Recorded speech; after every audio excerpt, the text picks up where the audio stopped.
of the Goldman program in 1984 in August, and it was I just said I had the magic touch. I'm brilliant. Now it turned out it was like the best August ever. Okay, so maybe it wasn't brilliant, but I do think that people have to take something off. I mean, I was going back and forth with Mark Benioff last night. I mean, $50 billion. I mean, I think Mark's surprised. I mean, there are very few people, and David, I say this very rarely, but there are very few people at the beginning of the day like a stock. At the end of the day, it's harder to like because it had a takeover-like move, David. It was like Salesforce got a bid from Microsoft.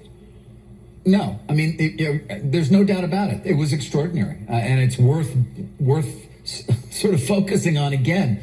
A 25% increase in the company's market value. We're not talking about some small biotech here that got a big piece of news. We're talking about a giant company that added $50 billion in market cap to what was already a $200 billion market value. No, it was stunning, absolutely stunning, Jim.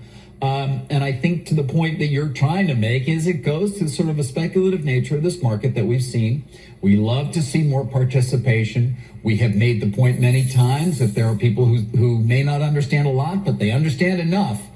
But wow, that name, at least there was news behind it. Right. You know, when I look at some of the other moves without any news whatsoever, and I can't help but sort of come back to that period of time 22 years ago, where we sit there in the morning with similar questions. Now, I disagree, David, because if you remember 22 years ago, you usually had positive or no news that moved things up. We had negative news on Facebook.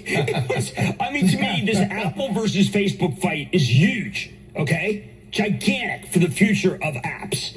And Facebook gets its face slapped. So what does it go up 22 points? Carl, you know, there has to be some... This is not Disney World, which had numbers that are down 76%. I mean, it's not a video game. It's not Grand Theft Stock Market. No. There's got to be some reason. No, but I mean, if we're gonna continue to make analogs to 2000, NDX is 28% above the 200-day.